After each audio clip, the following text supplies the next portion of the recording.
have been canceled. I'm Dave Anthony. This is Fox News.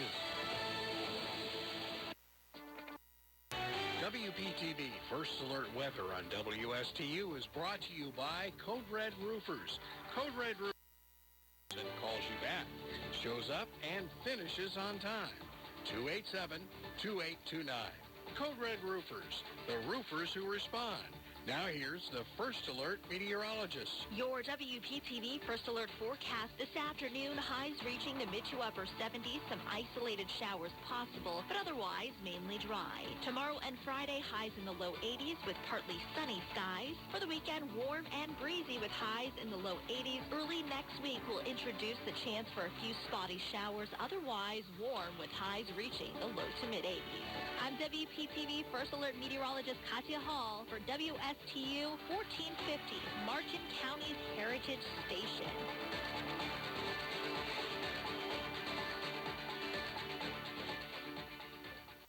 You are listening to WSTU, Stewart, Jensen Beach, Hope Sound, Martin County's Heritage Station. It's time now for the Casey Ingram Show on WSTU. The opinions expressed are those of the program host and guest and not necessarily those of WSTU. WSTU does not endorse products that may be mentioned. Any reproduction or retransmission of this broadcast is strictly prohibited without written consent of WSTU. It's time to call in with your questions and comments at 220-9788, 220-WSTU. And now, here's Casey Ingram.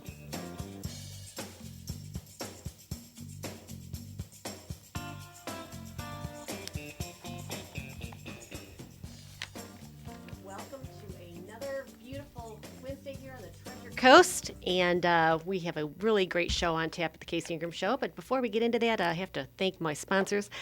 Forbearances, working remotely, internet shopping, retail space, and rental income have been hit hard by COVID. If you're looking to restructure your debt, obtain financing or equity, Commercial Mortgage can help you out. Tim Mullen at Commercial Mortgage has been providing debt restructuring services since 2003. Tim never charges a front fee and all consultations are free. Tim only gets paid if he provides you a debt workout. Looking for a debt solution or financing? Give Tim a call at 772-872-6099 or visit commercialmortgagellc.com to schedule your free consultation. Also, the best kept secret in Martin County, don't forget about it. It is the Fish House Art Center down in the Pocket, also known as Port Salerno. You can look them up online before you head out there at thefishhouseartcenter.com. But folks, this is like one of the most fun places to go in the county. If you head down to the Pocket, you can come by boat, you can stroll the boardwalk, you can come by car. There's an art gallery, boat charters, marina, craft and creamery with wine and craft beers and 24 flavors of ice cream. You can rent paddle boards and bikes. There's just all kinds of things. And of course, the art gallery. So check that out, the Fish House Art Center in the Pocket in Port Salerno. And also, you know, hurricane season's right around the corner, folks, and I can't stress enough, now is the time to reserve your spot for safe harborage, because once a hurricane comes, it's typically too late, and people are scrambling to find a place to put their boats. But, you know, probably the safest place in the county is Indian Town Marina. It is one of South Florida's best storage facilities. It is a fabulous marina. It's definitely the place to store your boat during the hurricanes. They're inland, very well-protected hurricane hull, so give them a call today at 772-631-3272. And also, it's a do-it-yourself and full-service boat yard, so you can do electrical, mechanical, painting, shaft work. There's just everything that the boat needs. You can get it done out there at Indian Town Marina. Again, 631-3272. So in the studio with me is my co-contributor and founder of Talk About Martin. Hey. Yes, Eric Miller's back. But on the line today, we have Michael Yan. And Michael, are you with us? I sure am. At the moment, I'm actually in Ohio. An airplane is flying in right now that should have landed just about now to pick me up, and we're flying over to Monrovia, Indiana, where it's day 8 of the convoy, People's Convoy, which I've been with the entire time since California. I initially flew out from Florida to California, at least about 2 weeks ago now, and we linked up near Barstow, and the convoy began. And so this convoy is from California all the way to nearby Washington, D.C., not going to go into Washington, D.C., It was called the People's Convoy. And on the first day, it had roughly 35 semi-trucks and about the same number of RVs and buses and several hundred cars. And then I got in with a trucker on that first day, day one, and we drove across the border into Arizona. We were told that we would actually, there was news reports that we would be stopped by law enforcement in Arizona and they would be doing inspections and that sort of thing. But actually the opposite occurred. Law enforcement has been good to us all along the way. The inspection station in Arizona was closed and let us go through. They intentionally just closed it. And New Mexico did the same thing. So New Mexico let us go in. Texas, of course, let us go in. And Oklahoma, same, very friendly. Law enforcement in Oklahoma were particularly friendly. And then we continued to Missouri. And then finally, they are in Monrovia, Indiana right now. But I pushed forward to near Dayton, Ohio to get an airplane. So I pushed forward, and then I'm going back. so it was a leak-up deal with the airplane. So I'm going to be over top of the convoy today. They're actually parked, and then tomorrow and tonight I'll be with them at the Monrovia at the Ted Everett Farm Equipment Center. It's a big rally tonight, so I'll be there, and then fly back and be over top tomorrow, and then back down with them with the truckers. So it's amazing. Now it's at least 10 miles long. And this convoy is about stopping the mandates, about taking back our freedoms. Of course, you never ask for freedom. If you ask for freedom, you're not free to begin with. You don't ask for it; you just take it, right? Amen. And that's what I mean. And so they're taking it, and so not by force, but by just driving to Washington D.C. instead of delivering goods and services. So it's a chemotherapy on the economy type thing. And so I've seen this happen in other countries very successfully. But it's a long haul as well, so to speak. So right now, the convoy is at least 10 miles long. I'm being conservative. You can get on top of a bridge. You can see and count it yourself. You can just start your stopwatch and see how long it takes and take a guess on the speed and do the calculation. But I'm being conservative. Now, the people on the sides of the road and on the bridges, at least 100,000 since incredible. In the first 6 days, at least 100,000, and it's increasing. I anticipate a lot more today, actually. Well, Michael, I saw on your Twitter feed there was some aerial footage already, and the convoy was as far as the eye could see, even from up in the air. It's incredible. That's right. That was an airplane I was supposed to be in, but we couldn't make the link up. So we were actually talking to him while he was above us on the telephone. And so, that was amazing. Because, when you're down here in it, you can't really see the magnitude unless you jump up on a bridge, which we do sometimes. We'll race ahead, not speeding, of course, because the truckers are only going about 45 or 50 most of the time anyway. So it's easy to get up ahead of them and then just get on a bridge and with the people up there. It's funny, Ann Steele from the Steel Truth, she has a blog. She said this is like a mobile MAGA rally. Many of the people are definitely Trump supporters, and many are not. Many they're just freedom supporters. And so it's a great mix. I mean, there's Sikhs here, and there's people from all races and everything. I mean, it's a big. I don't feel any danger at all being in this crowd. I never do when I'm around this sort of just freedom lovers that work hard, right? That's right. I only feel that when I'm around Antifa. I've been out with Antifa a lot and BLM a lot. That's very, very dangerous. But with these, it's funny, on day one, there were rumors that there may be 150 semi-trucks coming up from San Diego to join the convoy, and people were very worried about that. And I said, that's nonsense. I've been out with Antifa in Hong Kong and Portland and Washington, Atlanta, Philadelphia. Listen, if you can get 2 Antifa guys that can drive a stick shift, I'm going to be surprised, much less a semi-truck. I mean, seriously. And in some parts of the country, a stick shift is like an anti-theft device, right? I mean, the Antifa people that I'm out with, they're just not hard-working people. You know what I mean? They're just not who they are. Speaking of not hard-working, Michael, what about Illinois? I read an article that said the state police in Illinois said that the convoy was not welcome in Illinois. Well, they made it in. So. Fantastic. Welcome or not, here we come. Hey, And if you want to have me back on tomorrow, I'll give you an update. love that. Hey, Michael, give me a second here to let the listeners know a little bit about you. At age 19, Michael became one of the youngest people ever to successfully complete Green Beret training. Yeah. Over the next 6 years, he learned what it takes to be accepted into one of the United States elite and unconventional warfare units. His Green Beret experience taught him the art of observing and surviving in the most dangerous environments on Earth. Combining his skills as a writer and a photographer, and with the encouragement of fellow veterans, Michael began his correspondent career by traveling to Iraq in December of 2004. That was the first step in a nearly 20-year journey traveling the globe to report on the world's events firsthand. He's traveled to more than 80 countries, including China, India, Bhutan, Vietnam. And from Michael's Wikipedia page, he is a regular contributor on Steve Bannon's War Room. He was a rock star among individual soldiers, according to Brian Williams, NBC. The LA Times has called him, quote, the reporter of choice for many conservatives.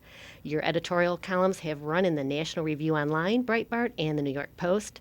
Websites for CNN, ABC, and CBS networks have referred to his work. He's appeared on CBS Early Show and Good Morning America shows. You've been quoted on Fox News, Newsmax, Times Online. USA Today called you, quote, unflinchingly pro-military. And you have won accolades in 2005, 7, and 8 for Weblog Awards. In 2008, the New York Times reported that you've spent more time embedded with combat units than any other journalist in Iraq, and praised your reports, quote, enough firsthand observation, clarity, and skepticism to put many professional journalists to shame. Michael, we are honored and so thankful that you are here today to share the show. Yep. And talk a little bit about what your experiences have been. And, of course, we are going to talk about what you call PANFA, Pandemic, Famine, and War. And you're doing this from the People's Convoy. So you're a busy man and a lot to cover. I am busy. And, you know, it's funny when I'm going out with the thank you for all that. I don't believe I did all that stuff. It's just a product of being busy all the time. But when I'm driving with the truckers here, it feels like I'm out with the infantry in combat. You know, because although this is not combat, I just get along with people like this really well. We just really resonate.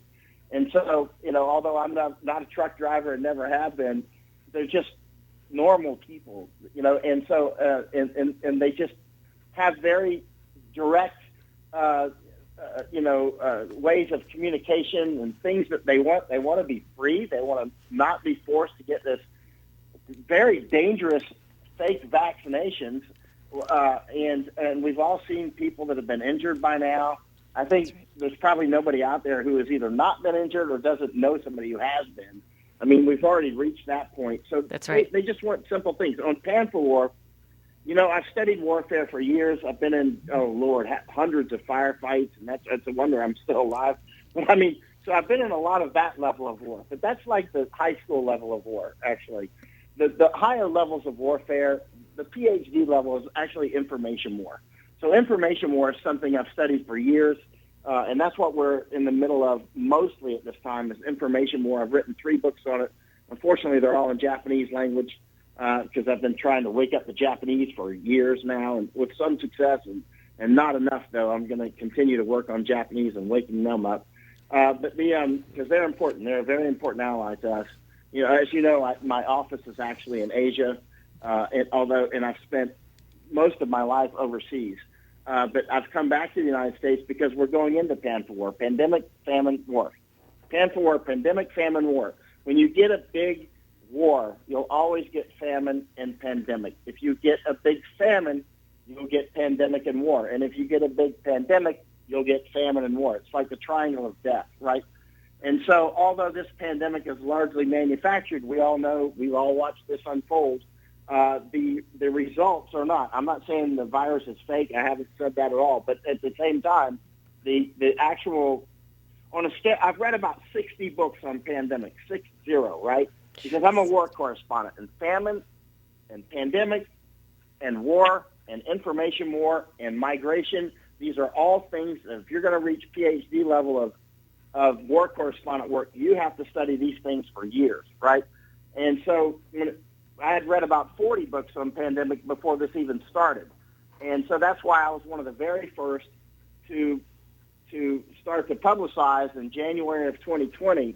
I had noticed it in about December of 2019. I was in Hong Kong covering the fighting, and often during my live streams with, Molotovs flying all around me, you can see them on YouTube, I would be talking about the latest swine flu or the latest army worms in China or the latest avian flus, right? Because I'm paying attention to this year after year. And then finally, by December of 2019, I thought something's not right here in China.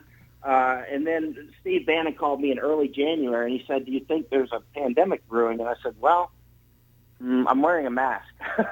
So, yeah, and I was in Hong Kong. I said, "Yeah, I think something's wrong here, Steve. I'm not sure what it is. But there's signal here." And the Taiwanese on December 31st, I believe it was, 2019, said it was person-to-person airborne. And, of course, we know how this has unfolded. Right. And so in January of 2020, I started publicizing, a couple thousand times since then, stock up on food. Because if this is a serious pandemic, we will get famine. Now, how these famines will play out is unknown to me, but that they will come is like saying that there'll be a storm surge in a Cat 5 hurricane. Of course, there'll be a storm surge, right? And the question is where and how big, right? And so we don't know that. Now we see war unfolding, of course, and Ukraine, of course, is one of the largest. It's a breadbasket. I mean, it's going to affect Turkey already, and Japan, many other countries, all of Europe, and of course us, because all of their exports have just stopped. Right now, are they going to plant this year? Well, I mean, they've been invaded, so this is definitely going to put a hurt on the planting. Not to mention oil prices of about approximately $100 per barrel now. All of $110. the inputs are up. Fertilizer prices are. It depends on what type you're talking about, but let's say to be directionally accurate, 10 times higher than normal. And glyphosate, all these, of course, people might not like those, but the insects are quite happy now that the pesticides are not out on the leaves this year. And so, yeah, we're going to be facing some serious problems by the end of this year, and certainly by 2023. I want to say it again. You better stock up on the things that you need. Prices are already through the roof. If people had stocked up in early, 2020, they would have done. Everything you buy now is still on sale, despite the fact that it's extremely expensive. And so, pandemic, famine, war, they always go together, and this will create human osmotic pressure, which causes migration. Of course, last year I spent most of the year in the country of Colombia and Panama. Took a couple congressmen out into the Darien Gap. For people who know what the Darien Gap is, that's pretty epic. Congressman Tom Tiffany from Wisconsin and Burgess Owens from Utah went down into the jungle with us, with Chuck Holton and I, he's in Ukraine right now. Chuck's in Ukraine.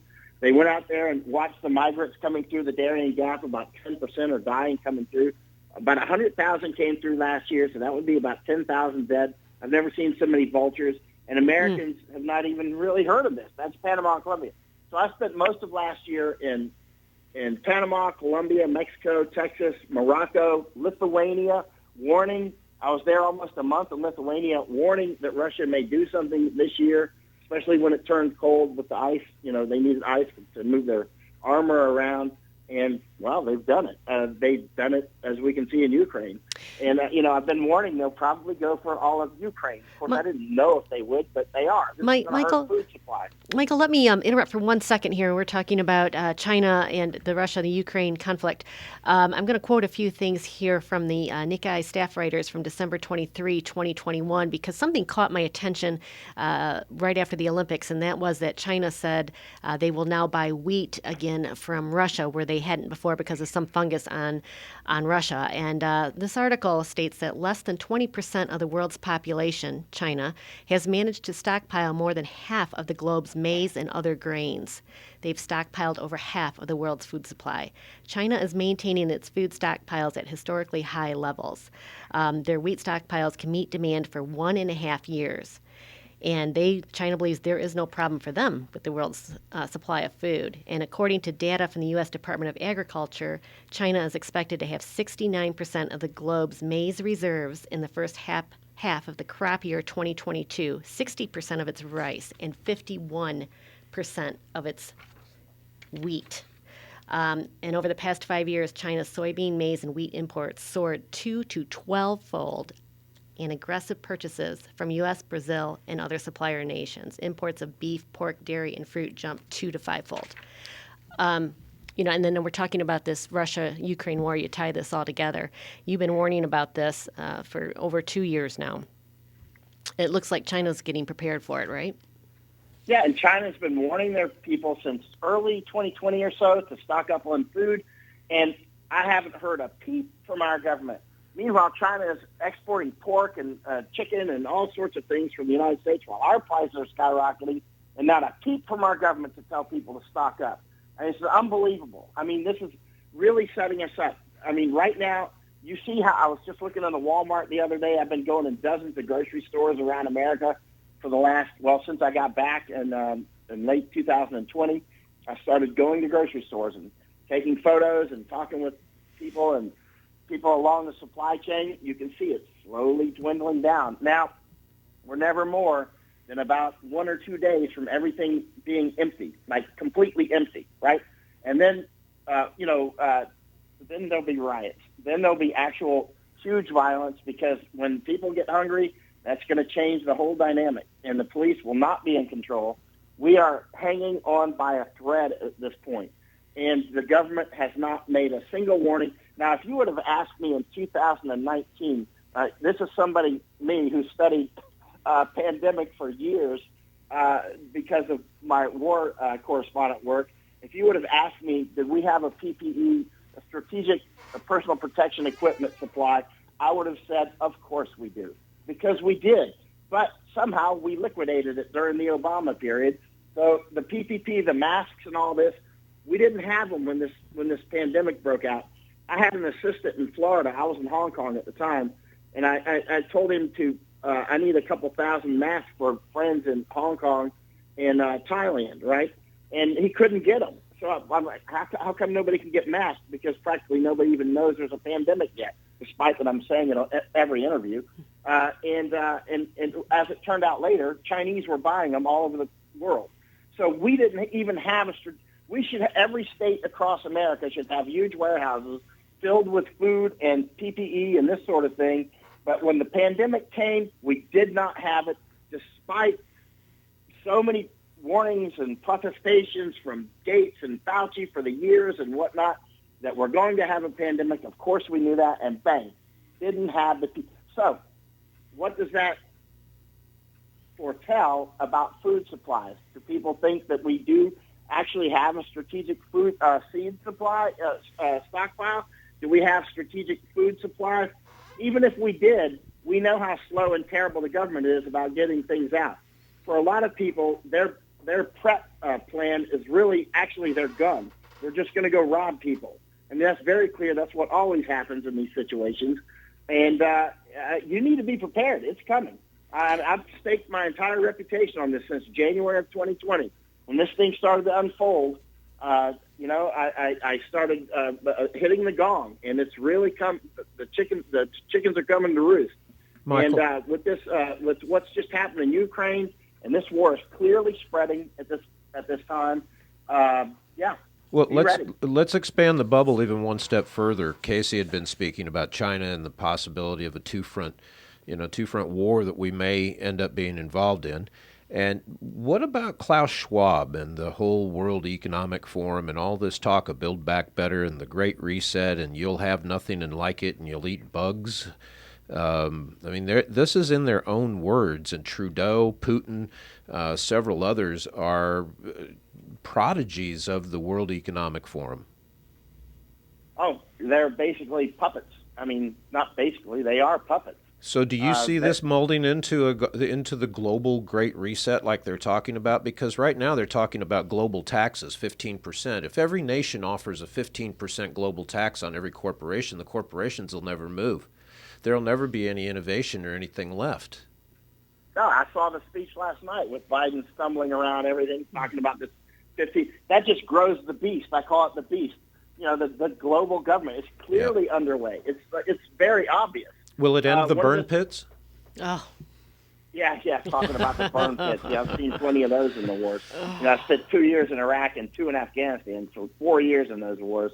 Those burn pits were really anyway. That's a side topic, but the point is there is clearly they're making a go for the food supply. Yeah, that is very obvious. Bill Gates has been buying up, farmland, as has China. Australia is in great danger. I know some Polish. I lived for 2 years in Poland, right? So I know some Polish lawyer and her husband are asking me where they should move. Should they go to Australia? I said no. Australia is. First of all, Taiwan is on the menu for China, clearly, as is Okinawa. China's been running an information campaign in Okinawa for years, trying to get the Okinawans to speak their old dialect, putting it on elevator buttons, the old language, putting it on ATM bank machines, getting the local governments to speak old dialect as they open meetings in the morning. And language war is one of the tactics used in these sorts of things. It's clear that eventually they will go for Australia in one way or another. Australia is a potential huge breadbasket, not to mention Africa. Keep in mind, China's got over 1 billion people, right? And so it's easy for them to export, say, 100 million over to a place like Africa, right? It's just a matter of putting them over there, right? And they can just take over. So clearly, to use the word genocide, you sound like a conspiracy theorist, but then again, back before the first fake vaccination was given in this pandemic, I said, don't do it. Every time that they rush these things, the rocket blows up on the launch pad, like the Challenger, right? Right. When you rush these things, they always go bad, but clearly there's more to this than just warp speed. Trump messed up on that, period. And he's not admitting to it because he doesn't, that's Trump, but whatever. And I know all my MAGA friends get upset when I say he's not perfect. He's not perfect. That was a massive error at best on the warp speed, right? And now we've got the globalists such as Trudeau and Biden clearly trying to march us into a larger government than the United States. That's for sure. If they were going to tax all the corporations 15%. That's just going to grow into a giant, massive global government. Yep. If they can't even manage San Francisco. I was just over in San Francisco and Los Angeles again recently. Have you seen those places? Have you seen Portland lately? It's a big drug factory. There's needles all over the place. They're giving out free needles. It's unbelievable. It's disgusting. And that's what they're the control of the entire planet is within their grasp if we don't resist. And we are starting to resist. Michael, going back to the food shortage, you have divided the food security has been divided into 5 levels. If you can go over those levels, the first one, I can go over the first couple and I'll stop where we are now. Minimal, January 2020, the world was at this level. Stressed, number 2. By mid-late 2020, the world on a whole was here. Number 3 is crisis. We are here. And you just put this out on your blog. Folks, you can go to michaelyan.com to find his blogs, and he provides a ton of information about a lot of topics. This is just one of them. But we are now in crisis, and next is emergency. Michael, if you can talk about that. Right. We were in the green zone back in, not the Iraqi green zone, but we were in the green zone on food back in late 2019. Things were fine. There haven't been any major famines in our lifetime. There's famines here and there in Africa and that sort of thing, but they're not regional. There's not tens of millions of people dying, that sort of thing. But this time we have a potential of an actual global famine that has never happened before in human history. There's never been a global famine where there's just the music's playing and the music stops and there's just not enough calories for people to sit on, right? And so some people are probably going to be starving to death by the end of this year. That's quite clear, actually. The question is, who will they be and where will they be and what sort of migrations and famines, what sort of, pandemics will this generate and what sort of migrations? Of course, we see right now with the Ukraine war, huge numbers of Ukrainians trying to get out. But in any case, ultimately, certainly by the end of this year, some people are going to be starving to death. The math just doesn't add up, right? And by next year, it'll probably be a lot worse. And that's actual famine, with basically buzzards walking around people who are crawling on the ground. There's just not going to be enough food. It's very clear. And so what does this portend for war? Because these things all feed into each other.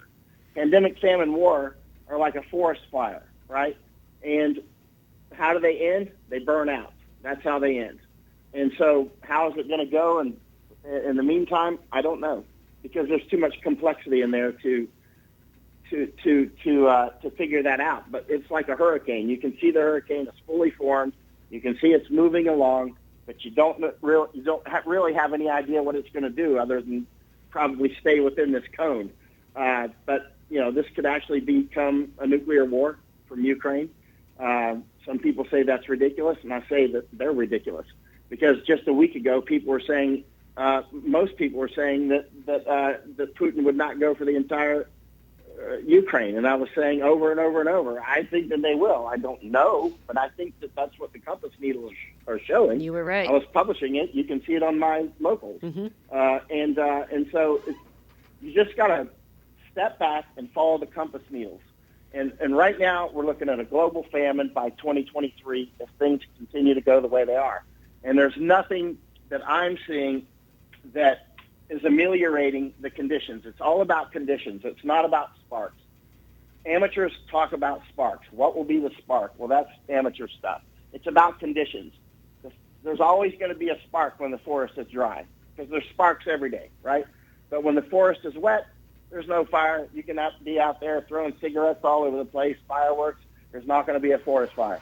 When the forest is dry, the spark will come. Lightning, cigarette, whatever.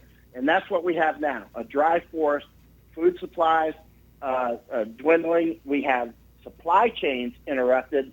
We have economies collapsing, inflation. All of the conditions are set. We've been targeted by epic global information wars for decades now, which most people have not seen. You'll never see if you're in a great information war, it's kind of hard to see it, even though you're in the middle of it. It's like an IMAX theater. You look everywhere you look, there's the same movie playing, right? We're set for some hard times ahead, thanks to soft men, and here we go. So just prepare yourself. You can do fine it's all about networks. As individuals, we are weak, but as teams and families and, some people will center around their churches and temples, which is a very good start. As groups, we can be quite resilient. So it's all about, don't just stock up yourselves. Get your family and your friends there's still a chance. The prices are higher than they would have been if you started in early 2020, but there's still food out there that you can stockpile. So, Michael, what would you do for a family, that's out there right now? I mean, they're struggling a little bit because of inflation and what have you, but what kinds of foods should they be stacking up, and for how long? How long should it last them? Good question. And every situation is different. I mean, if you live in Alaska, it's one thing. If you live in a big city, if you live in downtown New York City, then you've got a particular situation there, of course. But certainly long shelf life foods, things that you like, not just like, MREs, the Army food, you know what I mean? Get, spices that you like, things that will make you happy. Most famines don't go on for more than 2 years, right? The vast majority. There's some that go on longer. And I'm not saying we're going to have a starvation-type famine in the United States. I do not know this. What I do know is that the prices at a minimum are going to continue to go up. It's very obvious. We just saw the fuel prices go up again. And as soon as fuel prices go up, there's going to be a little bit of a delay, and then you'll see the food prices go up. And also fertilizer prices continue, and other input seed prices continue to rise. And so everything that you buy now, it's not like you're wasting the money. You're going to have to eat later anyway, so you might as well get it at a lower price. Now, if there are food shortages in the United States that are maybe temporary, at least you don't have to run out and fight for every calorie, right? Or it could be, more serious in some places. We don't know. If the United States goes into a truly kinetic civil war, which is very possible, then you may have roads that are closed for extended periods of time. You may have interrupted railways. But I don't know this. I don't know that this will come to pass. But when I came back to the United States, as a war correspondent, I should have been an alert about what I was thinking, because normally I'm off in wars, right? And that sort of thing. And so when I came back to the United States in September of 2020, a lot of people were kind of concerned because they know that I consciously did not go to Ukraine because I was concerned that Russia would invade right about now, and they have, and I would not be able to fly back to the United States to cover what's happening in my country because we clearly have cancer as a country. We have, a government that's saying we need to go defend sovereignty of Ukrainian borders while we've got maybe a couple of million people coming across the U.S. border in one single year, right? It's unbelievable. We're being overwhelmed while we have food shortages. While our economy collapses, we are being invaded. This is a conscious act to destroy the United States. The compass needles are obvious. People will call that conspiracy theory. I will call them stupid. It is clear. I spend most of my life either studying wars or in wars. This is so amazingly obvious. It's right in front of us. We are at war. People are at war with us. Whether people recognize it or not, they're going to recognize it very soon as these food prices continue to go up and people start to starve to death. Again, will they starve in the United States? I do not know. Will people starve to death in other countries? Let's say I'll give that 20-1 odds, right? Very high odds. It's almost unimaginable that by the end of this year there won't be famines around the world in various places. It's shocking, and I'm so glad that you came on today. Again, we're speaking with Michael Yon. Michael has been a war correspondent for nearly 20 years now, has traveled the world over 80 countries, and he has been sounding the horn about PANFA war and pandemic, famine war. Folks, the food supply chain, you have to think about it because this is a multi-pronged problem. There's a supply chain problem. Michael just mentioned that trains, they could be disrupted. Michael, you were out in California. I've seen reports where the trains are disrupted out there already, and they're being looted because they haven't been able to move, and people can come in and loot the goods that are on those trains already. And you've got the fertilizer issue. Folks, the price of fertilizer has went up astronomically, and this is what's going to hurt especially any small farmers around the world. If they can't afford the fertilizer, they're not going to be able to afford to plant the crops that they once were. Casey, 50% of the farmers in a report I read yesterday said they can't even get all the parts, all the components, the seeds, the chemicals, the insurance in some cases for them to be able to even put the plants in the ground this year. 50% of American farmers and the type of agriculture that we're using on industrial agriculture has completely raped the land to the point that it's devoid of nutrient, and we have to have fertilizers and chemicals to grow anything at such a large scale, which is why we need more of a decentralized system where we bring things back home. When I can't take one of my cattle to market and get any more than a few cents on the pound, but it's selling for dollars on the pound, there's a big problem with it, and a lot of it has to do with the regulation and the stretching of the USDA. We need to get the government out of what we're doing, period. 100%. That's why I like this convoy. Oh, I know. Get People's the government convoy. out. That's right. This is for the people, and this is for America. Michael, do you have any input or information on just the GMO seeds, too? I worry about that as well when we're talking about famine and food shortages. I know that China has put strict restrictions on which seeds they'll import, the food that they'll import from which seeds were planted. I'm not a specialist on that. I do pay attention to it like other people, but I don't know enough to say anything intelligent about it, other than that is another matter of concern. We are at the mercy of a lot of large corporations and runaway governments at this point. And I just want to say personal resilience starts at the personal level, and then it expands to the family, and then your friends, your church groups or other groups that you're involved with. Work on your networks and work on making your networks resilient so you can communicate with each other. Some people use ham radios, that sort of thing. Even a CB radio is fine around, your home front, that sort of thing. Because, there'll be times if we do get into very serious food problems, which I think we will actually, then in a lot of places you will not want to go downtown. Trucks will be robbed as these things normally happen. You see trains being robbed already.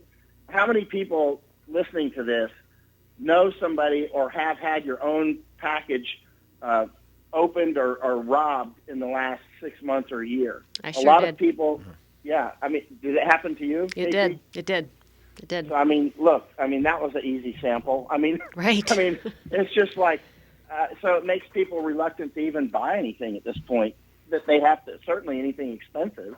And when food goes short, it's very easy to stop trucks on the streets and rob trucks just as this has been done many times in the past, and it will happen again. And suddenly your Publix or your Kroger or your Walmart, Sam's, they'll just be empty. And period. And that's it. You've either got the food or you don't. And then the people without the food are going to come to get it. We all know this formula. It's true. I've seen it in other wars and that sort of thing. It's just when people get hungry and the baby's crying, they're going to come through your window, right? Desperation. Or they're just hungry. Desperation causes people to do many things, and not so. I mean, you're talking about people, storming the stores and looting it. That's happening already, not necessarily with food, but I know Walgreens out in California, they had to close a bunch of them because they could not stop the looting. Right here, Michael, you were just in Boca not long ago in Palm Beach. People were looting, I think it was Saks, one of the stores on Palm Beach, and just taking the high-end purses, and they'd run in there and take everything they could and run out, and they couldn't stop these people from looting the stores. So this type of looting is already happening, albeit not food yet, but just wait till people get desperate and hungry, and you'll do anything to survive.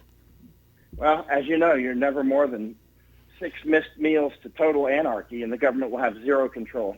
That's crazy. No, I've done 92-hour fasts, and I don't feel like going and breaking into Versace. I have no problem going for a week with no food, but I hear you. But the time will come when it's more than that. That's why I keep telling people. Some people are like, "Well, I've got 10 days supply." I'm like, "Hey, that's nothing, man. That's like you got a Band-Aid for a bullet strike." You need to have a lot more than that. You need to really think about at least a 2-year hard time, right? Because that's what it's looking like when you look at the way the compass needles are pointing now. I would say we're going to have at a minimum 2 very hard years ahead. So store what you can, and I'm sure space is an issue for people as well, but you have to pick and choose wisely. I'm certain of that. Well, if we all just had if 1 out of 3 Americans put 2 chickens in their backyard, you could do away with the egg industry. Okay, and chickens don't take a lot of room to produce eggs. Trust me. No, they don't. They don't. There's a lot of simple solutions that can be done, but we're not looking at them. We're looking at the polyglycols and all of the fertilizers. There are a lot of other decentralized systems that can feed America, and we can feed ourselves. And according to the obesity charts, we've got a little bit that we could lose these days. That's very true. We're going to get down to fighting weight whether we want to or not. Bring it on, right? All this COVID pounds we put on, they're going to come off. So there you go. But Michael, the biggest thing to take home here is folks, you just got to be aware of your surroundings. Michael, I asked you on the show, and thank you again for coming on, because this isn't out in the media. Nobody's talking about the possibility of famine. Nobody's talking about the possibility. We see food shortages. They're odd. You walk in one day, there's cream cheese, and the next day there isn't. There's sausage one day, and then there isn't. And you don't know what supply is going to be missing. But there's also been, and I think, Michael, you've posted some and you've seen it, a lot of bare shelves in stores. Just depends where you're at. I started warning about it every single day since January of 2020. Every interview I go on, I warn about stock up on food, every single one. I publish it pretty much daily.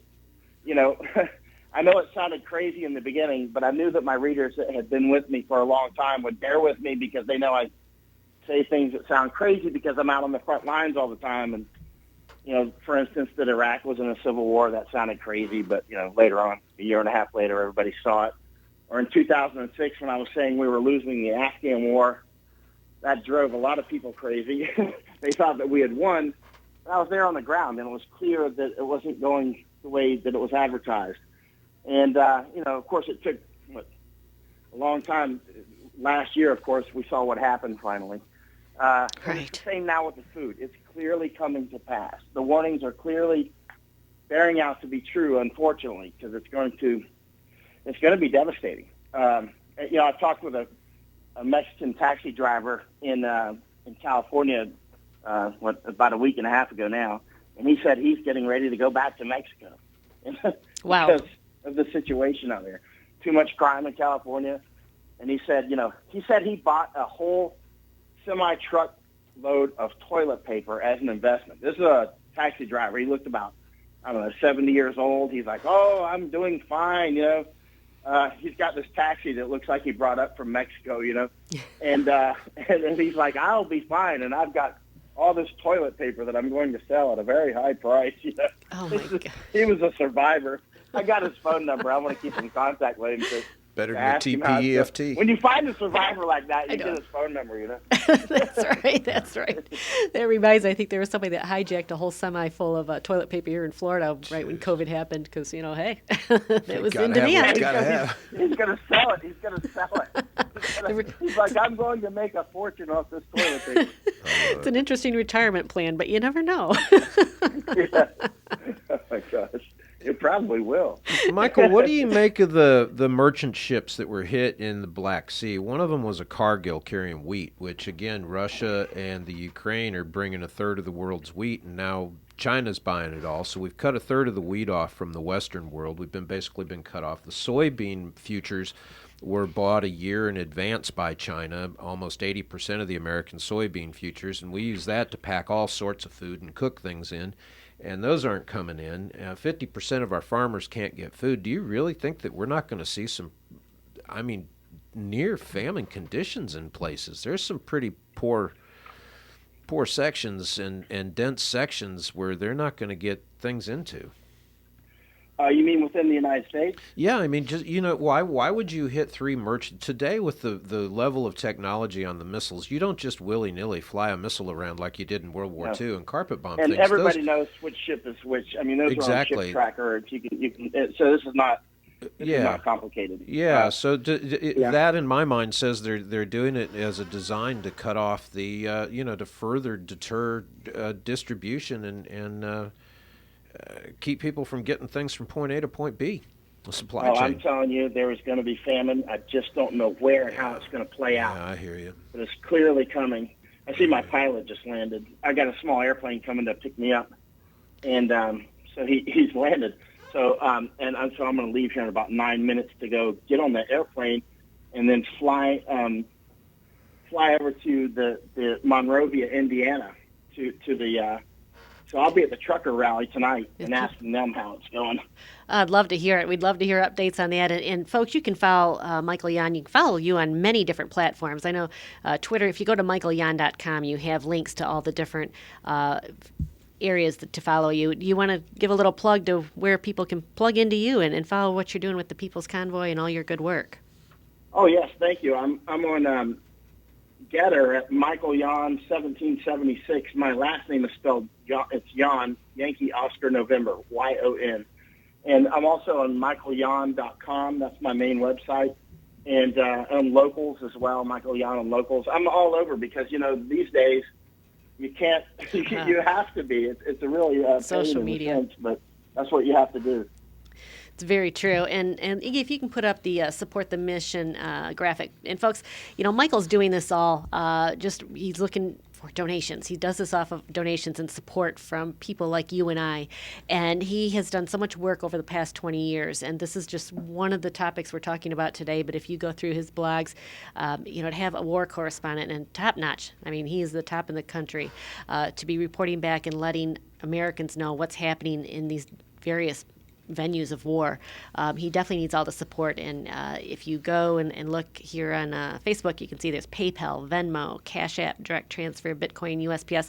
Michael, I want people to support you because you're doing such wonderful work and you're sounding the horn when nobody else will. And that's why I wanted you to come on here today. And I cannot thank you enough for sharing some of your experiences and thoughts. And this comes from your experiences, what you've studied and what you've learned. Like you said, you've read, over 80 books, 60 books? About 60 on pandemic, because I've been studying pandemic for years first of all, I just love reading books, and especially on anything science related, but also for war correspondent work, you have to study famine and pandemic and information war if you're going to do it at the higher level. If you just want to go out and get in shootouts and make documentaries, then, hey, you just need to have a lot of courage or insanity and go out there and get shot at. But which I've done for years, but the higher level of war is not down in the trenches getting shot at all the time. It's back watching the food supply. It's back watching the information campaign. By the way, I just got a message from Chuck Colton, my friend. He's a war correspondent in Ukraine. He's in Ukraine right now. He said, hey, the reason Russia has not shut down the cell networks is because their soldiers are having to make use of them in order to communicate with higher. That is interesting. Wow. And also, shout out to Elon Musk for being able to arrange the satellite link so that Ukraine can continue to use an internet-based communication source. That was huge. I don't know, you think, Michael? Oh, massive. In fact, I've watched 3 of the Starlink launches this year, and I want to get down and see that Starship launch in Boca Chica. If you haven't been to Boca Chica, Texas, you can drive right into SpaceX. It's unbelievable. You know, in NASA, you're like 10 miles away or you're on the guided tour. SpaceX, it's right on Texas-Mexican border, right next to the Gulf of Mexico. So it's amazing. You just drive right through. You can literally touch the semi-truck that's loading liquid oxygen into the external fuel tanks on the ground. Wow. It's unbelievable. Wow. I mean, literally, it's parked on the side of the road loading the fuel tanks. That is, you can't even make up this it's incredible. stuff. I mean, it's like something out of a weird... I'm like, is this really real? It looks like they're making... If I didn't know that it was SpaceX, if I didn't follow space so closely, I would just like, what is this out here? These look like rockets. You know what I mean? Absolutely. You know, Wow. It's real. You should go out there, take the kids out there while you still have a chance to get so close to it. You know. And Starship, by the way, when they launch that, the EPA is throwing lawfare on it, but when they finally launch it, it will be the largest rocket in human history. Wow. It's bigger than Saturn V. It's bigger than, you know how big Saturn V's were. They're pretty massive. But the big Russian rocket, the Energia, never made it to space. They kept blowing up. So that was the biggest rocket, but it didn't work. The biggest one that worked was Saturn V. And if Starship works, that's substantially larger than the Saturn V. We'll leave it to private ingenuity to come to the rescue, and what Elon Musk is doing is absolutely amazing. And, you know, he moved his plant to Texas from California because the California, you know, we always say it's the far left. They were not at all supportive of Elon. And I noticed last night also Elon tweeted about Biden's address to the nation, and he left out that Tesla is one of the major electric car manufacturer. He shouted out GM and Ford, but left Tesla out. And you know, he's not on with the ESG scores. Yep. Doesn't have union workers. That's right. Elon. So. Lord. So thank goodness we've got people like Michael Yan out here that's out there working. We've our great entrepreneur. I'm not unionized either. No, neither are we, Michael. This is a non-union group right here. So, but Michael, we're going to follow you, and we're so excited to see what happens with the People's Convoy and see how it ends up. You know, I wish them the best of luck, and I hope there's just tons more vehicles that join them between where you are now, Monrovia, Indiana, right, and Washington D.C. Yeah, I'll be there tonight. My airplane just landed, so I got to go jump on it, and it's a small Cessna airplane I'm flying over in. We got ahead of the convoy so we could do some things, getting on top of it and taking aerial photos. Well, you got to fly, as they say, and I thank you for being here this hour. Our hour is wrapping up anyway, but Michael Yan, again, michaelyan.com. This is amazing information, and folks, just please be aware. Know that famines are possible, and stock up. Michael, like you said, worst case scenario, you're going to eat the food anyway. Yeah, that's right. You're not going to waste it. Right. So. All right. It's great coming on, and I'll be here all week if you need something. Michael, it's a privilege, man. Nice speaking with you. It sure was. You can call me anytime. Michael, we sure will. Safe travels to you. We'll be following you. Thank you. Thank you. Bye. Bye now. Again, that was Michael Yan, and you can look at his work, michaelyan.com, and amazing man and huge. He's over 80 countries he's corresponded in over the last 20 years. And folks, he needs support from you and I. Again, he didn't ask for it, but I'll ask for it for him because I love to see his work. You can help him out through PayPal, Venmo, Cash App, Bitcoin. It's all out there. So just go to his website. And yeah, what an amazing guy. Wow. So next week we're going to have Mayor Matheson in. We're going to talk a little bit about the Bright Line Bridge and also Greg Braun from the Guardians of Martin County. We're going to talk about the Loxalucy Project. We'll see you next Wednesday. Thanks for tuning in. Thank you, Eric Miller. You got it. Talk about Martin.